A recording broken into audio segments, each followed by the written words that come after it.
अस्सलाम वालेकुम। आज है मंगलवार जून की 30 तारीख। अगर आप पहली बार हमारी चैनल से जुड़ रहे हैं तो सब्सक्राइब जरूर करें ताकि आप रोजाना की खबरों से बाखबर रहें। दोस्तों, जम्मू कश्मीर के स्कूल एजुकेशन डिपार्टमेंट ने निज़ाम में बेहतरी लाने के लिए एक बड़ा और तारीखी कदम उठाया है। इसके साथ ही जॉब आउटसोर्सिंग के हवाले से पीपल्स कॉन्फ्रेंस के सजाद लोन ने भी बड़ा ऐलान किया है। इन मौज़ूआत पर आगे चलकर बात होगी, लेकिन सबसे पहले बड़ी खबर जिसने दुनिया भर की मईशत और आलमी अमन के हवाले से एक उम्मीद की किरण पैदा की है। जहां दोस्तों, पिछले चंद रोज से मगरबी एशिया में अमेरिका और ईरान के दरमियान जो कशीदगी एक खौफनाक जंग की शक्ल इख्तियार करती नजर आ रही थी, उसमें अब कदरे ठहराव महसूस किया जा रहा है। जी हाँ दोस्तों, अमेरिका की जानिब से जारी करदा ताज़ा तरीन बयान में ये वाज़ेह किया गया है कि ईरान के साथ मुज़ाकरात का दरवाज़ा बंद नहीं हुआ है और ये सिलसिला जारी रहेगा। सबसे अहम बात यह है कि हालिया झड़पों के बाद दोनों फरीकैन ने फिलहाल पीछे हटने यानी स्टैंडिंग डाउन का फैसला किया है। ये खबर आलमी मंडियों के लिए एक बहुत बड़ी राहत है, क्योंकि दुनिया इस वक्त किसी नई जंग की मुतहम्मिल नहीं हो सकती। लेकिन इस सियासी ठहराव के बावजूद समंदरी तिजारती रास्तों पर कशीदगी और खौफ के साए अब भी बरकरार हैं। जहां दोस्तों, ईरान ने बैनुल-अक़वामी जहाज रानी की कंपनियों को एक इंतहाई सख्त इंतबाह जारी किया है। ईरान का कहना है कि कोई भी तिजारती जहाज उनके मुकर्रर करदा आबनाए हुर्मुज़ के रास्तों को बाईपास करने या नजरअंदाज करने की कोशिश ना करे। इसी दौरान मशरिकी वस्ता के एक और महाज यानी लबनान की सरहद पर हालात बदस्तूर कशीदा हैं। इसराइल ने एक बड़ी कार्रवाई करते हुए दावा किया है कि उसने जनूबी लबनान में हिजबुल्लाह के ज़ेर ज़मीन खुफिया इंफ्रास्ट्रक्चर को मुकम्मल तौर पर तबाह कर दिया है। मकामी आबादी में शदीद खौफ व हरास फैल गया है और लोग महफूज मकामात की जानिब नकल मकानी पर मजबूर हैं। दोस्तों, मशरिकी वस्ता के बाद अब रुख करते हैं अपने खिते यानी साउथ एशिया की सिक्योरिटी सूरत हाल की तरफ, जो तेजी से बदल रही है। यहाँ दोस्तों, पाकिस्तान और अफगानिस्तान के दरमियान सरहद पर हालात एक बार फिर इंतहाई कशीदा हो चुके हैं।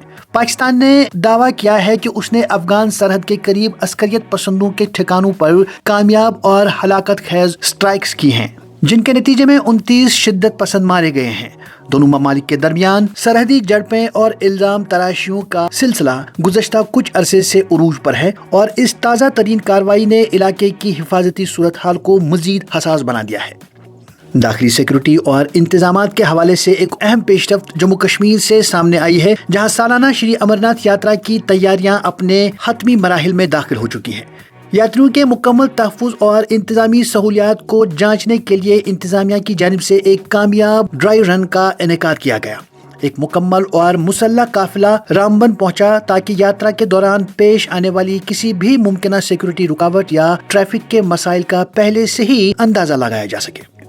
अब रुख करते हैं जम्मू कश्मीर के सियासी और इंतजामी मंजरनामे का, जहां आज दो बड़ी खबरें बहस का मरकज बनी हुई है। पहली खबर गवर्नेंस और तालीम के शोबे से है। जहां दोस्तों, जम्मू कश्मीर के स्कूल एजुकेशन डिपार्टमेंट ने निज़ाम में बेहतरी लाने के लिए एक बड़ा और तारीखी कदम उठाया है। महकमे ने असातिज़ा के लिए मेरिट बेस्ड ट्रांसफर पॉलिसी का बाकायदा ड्राफ्ट मंजर आम पर लाकर आरा तलब की है। माजी में तबादलों के निज़ाम पर सिफारिश कल्चर और गैर शफाफियत के हवाले से कई सवालात उठते रहे हैं, लेकिन इस नई पॉलिसी का बुनियादी मकसद इस पूरे निज़ाम को शफाफ बनाना है। अब असातिज़ा के तबादले सिर्फ और सिर्फ मेरिट, कारकर्दगी और ज़रूरत की बुनियाद पर होंगे, जिससे न सिर्फ असातिज़ा का इस्तेसाल रुकेगा बल्कि दूर दराज इलाकों में तालीम का मयार भी बेहतर होगा। दूसरी जानिब सियासी हलकों में गर्मा गर्मी अरूज पर है। जम्मू कश्मीर पीपल्स कॉन्फ्रेंस के सीनियर रहनुमा सजाद लोन ने आउटसोर्सिंग के हसास मसले पर हुकूमत को निशाने पर रख लिया है। उन्होंने भर्तियों और कामों की आउटसोर्सिंग पर सख्त सवालात करते हुए अवाम से वादा किया है कि वो इस हवाले से छुपे हुए तमाम हकाइक एक हफ्ते के अंदर अंदर मंजर आम पर ले आएंगे। उनका वाज़ेह मौक़िफ़ है कि जम्मू कश्मीर के मकामी लोगों के रोजगार और हकूक का तहफ़्फ़ुज़ हर हाल में यकीनी बनाया जाना चाहिए और इस पर कोई समझौता बर्दाश्त नहीं किया जाएगा। अब जिक्र करते हैं वादी के सबसे अहम मुआशी सतून यानी सेब की सन्नत का। तो शुपिया में सेब के काश्तकारों का एक बहुत बड़ा कन्वेंशन मुनक्कद हुआ, जिसमें काश्तकारों ने हुकूमत को सख्त अल्फाज में खबरदार किया है ان کا کہنا ہے کہ بین الاقوامی تجارتی معاہدوں کی وجہ سے مقامی سیب کی مارکیٹ کو شدید نقصان پہنچ رہا ہے، کیونکہ بیرونی ممالک سے سستا سیب بھارت کی منڈیوں میں پہنچ رہا ہے۔ کاشتکاروں نے مطالبہ کیا ہے کہ ان کی فصلوں کے لیے فوری طور پر منیمم سپورٹ پرائس کا تعین کیا جائے اور ان کے زرعی قرضوں کو معاف کیا جائے تاکہ کشمیر کی یہ بڑی صنعت تباہ ہونے سے بچ سکے۔ اور آخر پر ایک ایسی بین الاقوامی خبر لائے ہیں جو براہ راست ہماری اور آپ کی خاندانی زندگی، خاص طور پر بچوں کی پرورش سے جڑی ہے۔ جی ہاں دوستو، آج کل بچوں کا زیادہ تر وقت اسکرین اور انٹرنیٹ کی ورچوئل دنیا میں گزرتا ہے، جس کے تباہ کن نفسیاتی اثرات مسلسل سامنے آ رہے ہیں۔ اس خطرے کو بھانپتے ہوئے آسٹریلیا کی حکومت نے بچوں کے لیے سوشل میڈیا کے استعمال پر پابندی کے قوانین کو مزید سخت کر دیا ہے۔